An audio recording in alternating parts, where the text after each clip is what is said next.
Hey everyone, welcome back to Crypto Cash. Thank you again so much for joining me here and being an amazing part of my life. Let's take a quick look here at Bitcoin, seeing what's going on.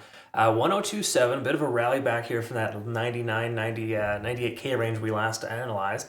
Honestly, I was expecting that $100,000 level to hold, and unfortunately it just broke right straight through. So at this point we're averaging into a short position close to the 102K range.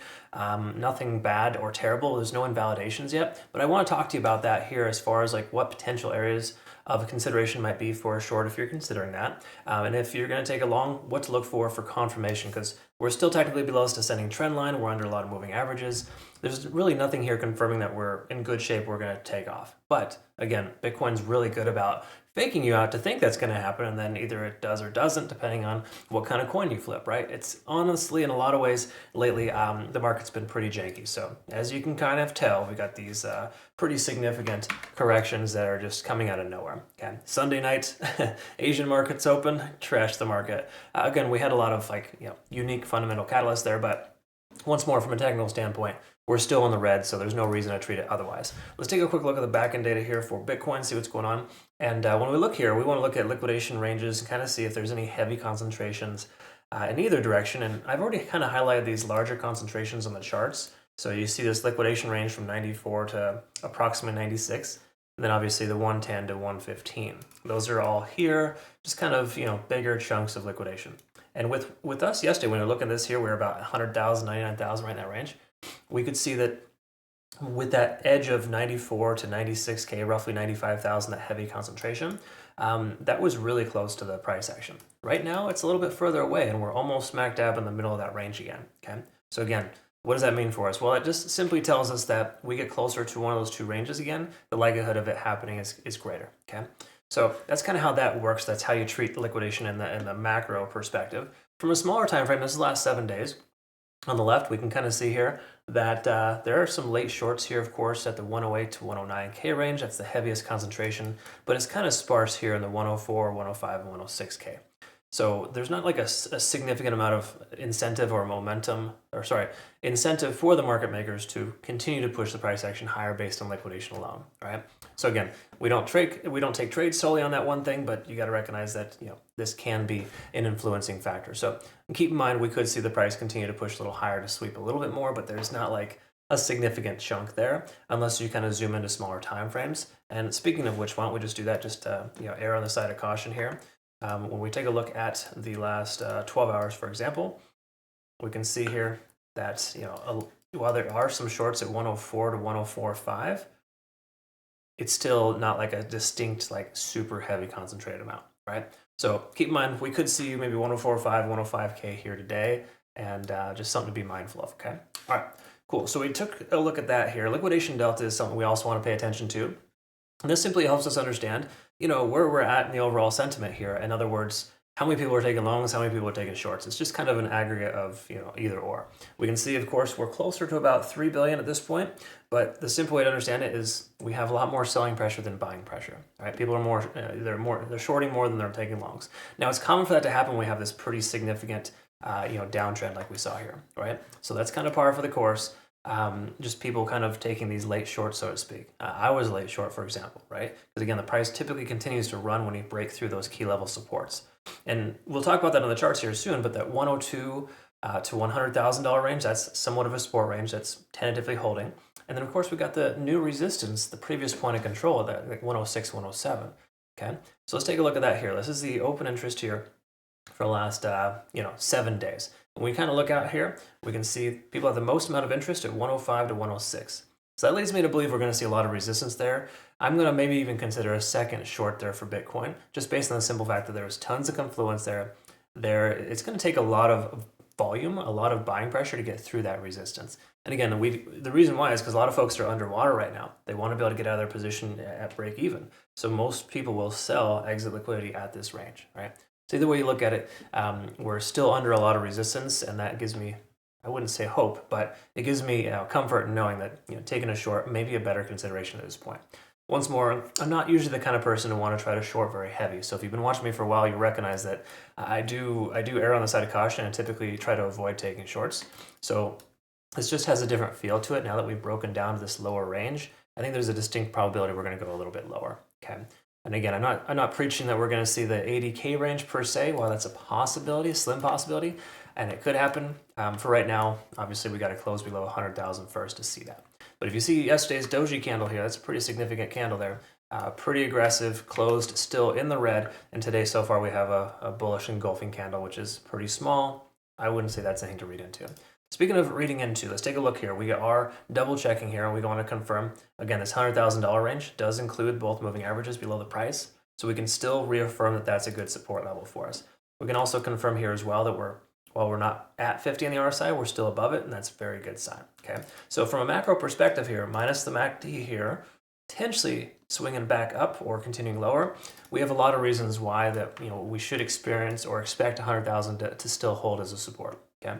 So I'm not preaching the high heavens here. You want to just short like crazy. But if you're going to consider a short, maybe secure profits at or around that $100,000 mark. That might be a good consideration. Now that we've averaged into our position, I might adjust our take profit target to that low 100K range in case we see that retested. But again, at this point here, we still got a lot of resistance above us. So let's talk about that just really quick to get that kind of out of the way so you know where my head's at as far as resistances, because I had the question was asked earlier from my community here, what position, what would be a good consideration for a short entry? And my thought was 103.8 and 104.9. And I'll explain why, of course, as to why that looks like that or why I think that. But first of all, this local range here, ever since we've been over 100,000 in the last roughly 2 weeks worth of trading, we can see we're trading at 105,000 as the average amount of volume we see. We see the most amount of volume there. In case you're not familiar with it, that is a resistance. It's reflected here as well as an open interest. It's effectively just a range in which people are hedged the most, and we're going to have a lot of resistance below that. Okay, we're above it, it's a support. That's kind of how that works.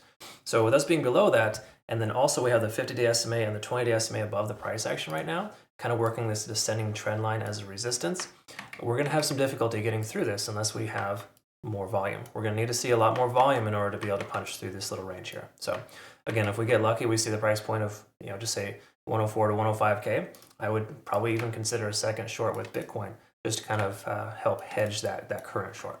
All right. So again, that's just kind of a thought process here, just thinking out loud. Those are kind of some things I like to look for. We're also confirming below 50 on the RSI for the moment. Okay. Now again, closing above 104,000, that might be an invalidation level. And what I mean by that is if we close above 104K, that's kind of somewhat of a resistance range there, would be above the moving averages. It may be worth or advantageous to consider closing a short if you have one open and waiting for a better entry too. So there's that thought process too. But either way you look at it here, money flow index and the RSI, while they are increasing, they're staying below 50, and generally that's not a great sign. This is a good sign here with a MACD convergence letting us know we have good momentum, which is true. We just haven't broken through the descending trend. So in essence, it would be a bad recommendation to try to tell you to take a long right now because we're still under a lot of key level resistances. That's how that's supposed to be interpreted. Okay, so that's kind of how that works. Ichimoku Cloud 2 hourly time frame. It's just confirming we have some good factors here. In fact, we have all three confirming factors letting us know that on a smaller time frame, a long position may be viable. Okay. Now again, outside of descending trends and moving averages in the 4-hour time frame, and of course that glaringly obvious point of control there is a little bit of meat here that you could essentially skin off the bone, and you may be able to find some profit between now and 104.8, 104.5, somewhere in that range, as a potential consideration. Okay, because again, being above the cloud is good, or we are above the cloud here, lagging spans free and clear. And then, of course, the converged lines of the baseline. So these are usually things you want to look for in trend reversals. So keep in mind that we are potentially shifting momentum of the trend. It's just the macro or the larger time frames, the 4-hour time frame specifically, which I find to be a very good confirming factor for these type of situations. It hasn't occurred yet. So I would say until we close soundly at like 105 or higher, we want to be above that point of control. We have no reason to take a long with confidence. I know it seems crazy to wait until then to take a long because you're going to get less profit hypothetically, but you'd have more confirmation that the price is more likely to go that way, right? That's generally how that's supposed to work. Is it always work out that way? No, of course not. We've had some serious curveballs this month, and if you're having any challenges this month, I mean, I totally get it. Like you take a look here at our at our trade alerts, it's a little bit of a mess. I mean, while we took some nice profits on the XRP shorts and a Solana short, and then prior to that we had a what was an AVAX long? That was a Bitcoin long. There we go, AVAX long here. We had to close out a couple of trades in the red too, Litecoin, Aave, for example. So This is not like it's the most optimal scenario here for us. But again, on the same accord, the market's giving us trash, and you got to kind of work with what you can, trade with confirmation. But I'll tell you what, though, folks, honestly, confirmation, it's hard to trade with confirmation nowadays. Really, just how janky the market is. As soon as you get confirming factors, the price goes the opposite direction. It's happened a lot this month. So it can be upsetting or frustrating for a lot of people. I totally get it. It's a little frustrating for me, more so because my community members, not necessarily myself. And yeah, I can tell you it's you're not alone. How about that? That's the best way to describe it. If you don't want to be alone, join us on our Twitter, Telegram, and Discord. I would recommend, of course, Discord because we have a really awesome interactive community, and it's just a lot of fun too. So check that out. It's good to be able to trade with other traders and kind of have collective thought processes instead of feeling like you're all alone. So anyways, check that out if you want. Otherwise, I'll post a payout chart on our Twitter, Telegram, and Discord here shortly, kind of give you indications of where things are at. And I've been posting some DCA targets here lately as well. If people are giving me good feedback there. So if you want me to continue that, I will. Otherwise, I hope you have a good rest of your day. Thanks so much for your time. See you again soon. Bye-bye.